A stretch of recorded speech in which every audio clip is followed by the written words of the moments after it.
Alright, so we have a fun fight coming together on short notice. Laureano Staropoli versus Dolidze. So Dolidze is the bigger guy. He's got a 1 inch height advantage and a 4.5 inch reach advantage. For Staropoli, he is moving up from 170. Short notice, so, was he in shape? Probably not for 170, but yeah, he could probably make 185. So, it's interesting to see what kind of shape he shows up in. And in the stand-up, Staropoli likes to be in and out of range quite quickly, frequently switches his stance. He likes to strike from either stance. He can get a little bit sloppy at times. He's best when he's moving a lot and he's not stationary like he was in the Tim Means fight, but he's best when he's moving a lot like in the Thiago Alves fight. And he will have the speed advantage over Dolidze, who is quite, plodding, He will frequently switch his stance a bit as well. But yeah, stand-up overall is quite rudimentary. His hands aren't the best. He's mostly just throwing kicks at distance, like, naked kicks at distance, but yeah, say his stand-up needs a bit of work. Yeah, as I said, mostly kicks, low calf kick against orthodox fighters, body kick, head kick when he's in, an opposite stance to the opponent. Hands low when he is throwing these naked kicks though, and he does throw a lot of naked kicks, so it does leave him quite open for, counter punches, say a counter 2 of Staropoli, which he was hitting Tim Means with. But yeah, Staropoli, he likes to use his movement to be in and out of range, and he does cover a lot of distance when he is using his footwork, and then he does decide to, enter the striking range. So he will look to close distance and then throw a 3 overhand right or a 3-2.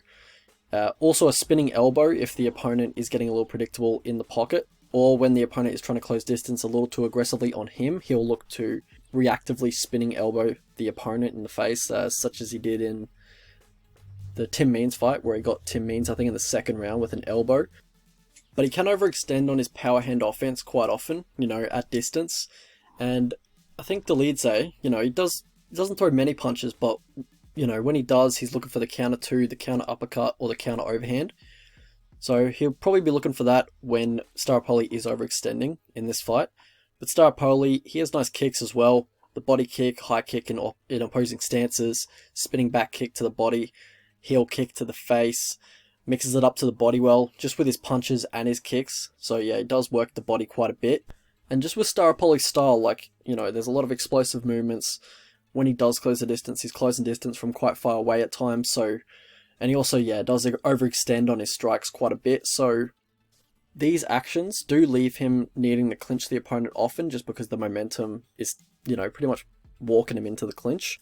And Dolidze is going to oblige in the clinch. He's going to look to duck under, look to clinch up when the opponent is closing distance, and then in this case Staropoli will be, and then he'll look to duck under, look for trips in the clinch, look to just throw the opponent around with the body lock.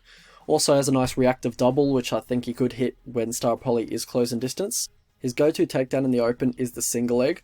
That's when, his opponent's not moving as much and they're just kind of standing in front of him. But I think he'll be looking for the reactive takedowns in this fight. So yeah, on the mat, for Dolidze, he likes playing off his back quite a bit. He looks to roll for heel hooks even when he's in dominant position. He'll pull guard at times when he can't finish the takedown.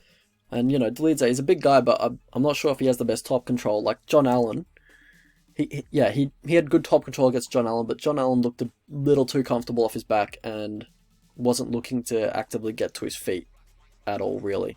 But Staropoli, on the other hand, he's very hard to hold down. It's very hard to control this guy on the mat.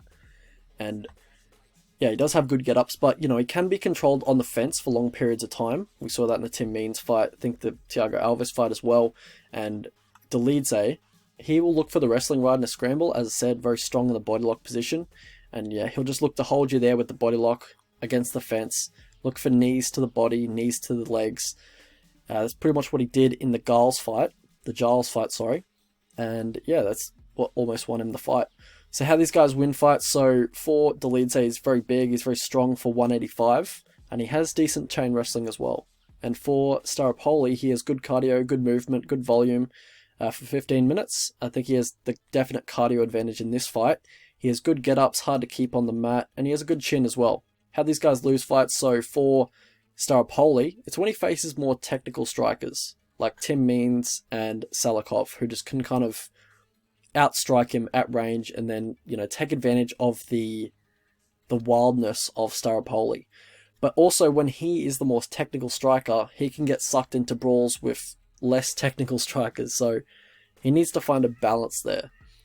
And how Dolidze loses is that he has poor fight IQ, also seems like he's not completely focused on the fight at times, and yeah, he just generally does stupid shit throughout the fight.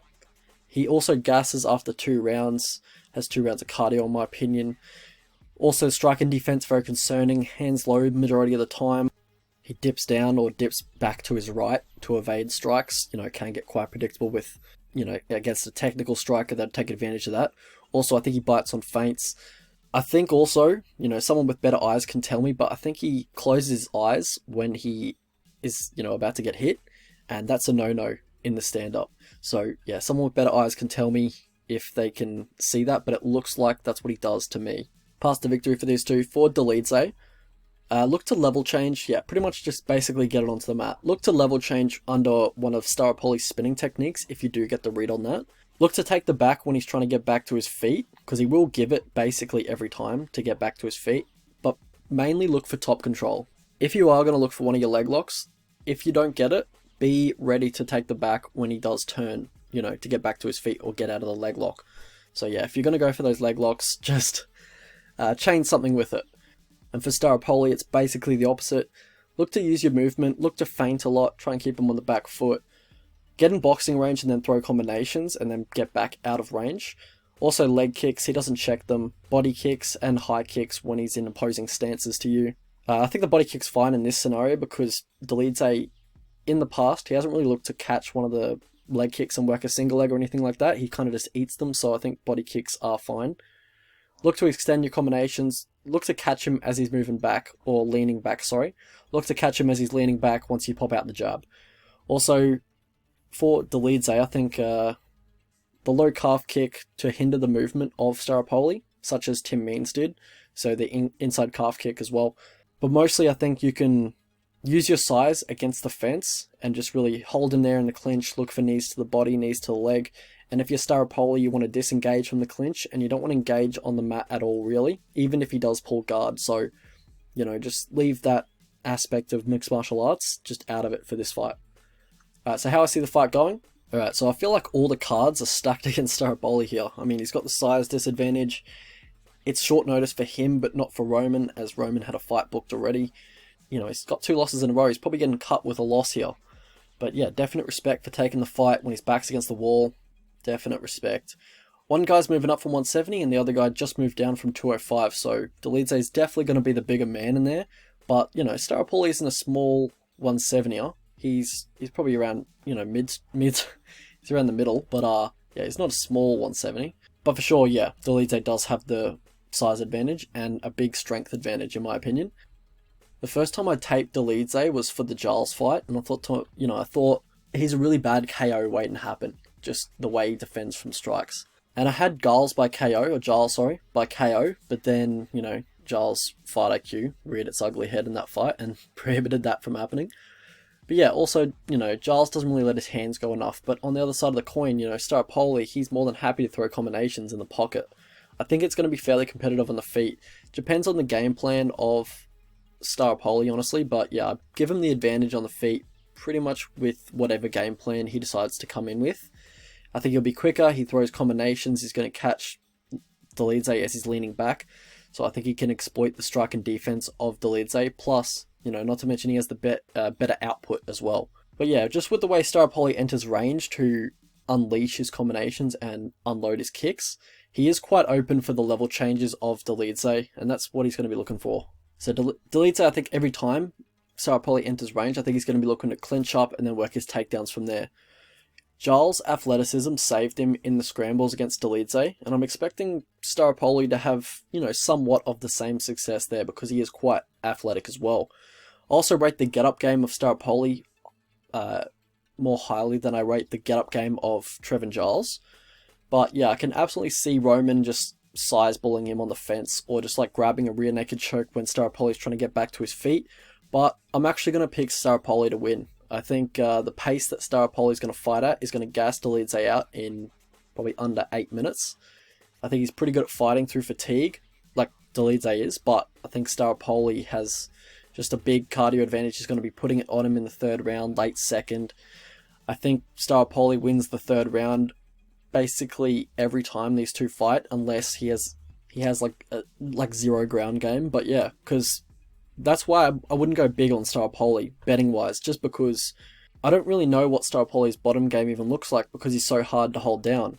But yeah, he probably ends up down there at some point because yeah, Roman's chain wrestling is pretty nice, but also Staropoli probably get taken down off like some dumb spinning back fist or something like that. He's just, yeah, I think that leaves him quite open. So I think he is going to be down there, and Dolidze is strong. He is strong on top, and yeah, Staropoli does give his back pretty much every time to get back to his feet. So, you know, it's definitely going to have some sticky moments. But yeah, I probably wouldn't bet Roman Dolidze as a favourite though. He's not a guy you want to trust as a favourite. Unless you know the other guy has zero ground game and no takedown defense, but because he just messes around a little too much, but also just his stand up isn't very good, honestly. So yeah, he's a bit of an incomplete fighter in my opinion. He's not someone you want to trust as a favourite, even if he does have the size advantage here. But yeah, you don't know what Staropoli's bottom game looks like because he's very hard to hold down. He's very hard to hold on to. Roman is a big guy, but I think he's going to be able to get out of the grasp and just pick him apart at distance, honestly. Just really hurt him in the pocket. Alright, so let's have a look at the betting lines. So the prediction is Staropoli, and I think he TKOs Roman. Not super confident in the pick. I think around 55 to 50% of the time that Staropoli does win. But I do think he should be the favourite. So bets I was looking at is Staropoli at like anything over $2.20. But I'm probably going to wait till the price goes up because I think people are going to bet Roman down just because of the size disadvantage and the weight class, you know, discrepancy. But yeah, I think he should be the favourite. Probably going to wait till he gets to like $2.70. I'm just going to see how high this price gets, honestly, and then I'll probably bet it there. But also another bet I was looking at was Staropoli KO. I mean, you know, Staropoli cracks and Roman's striking defense is not good at all. It's just because, you know, Staropoli hasn't got a KO in a while, or in the UFC, I'm expecting them to juice the price up a little bit. And also, yeah, the fact that Roman is much bigger, I'm expecting the price to be a little loony. So I'm hoping for like $7 plus. I think I'll probably get that price. I'll probably get even better, honestly. It'll be like $7, $8. I'll be looking to maybe sprinkle a little bit on that because, yeah, the guy cracks and Roman's striking defense is very bad.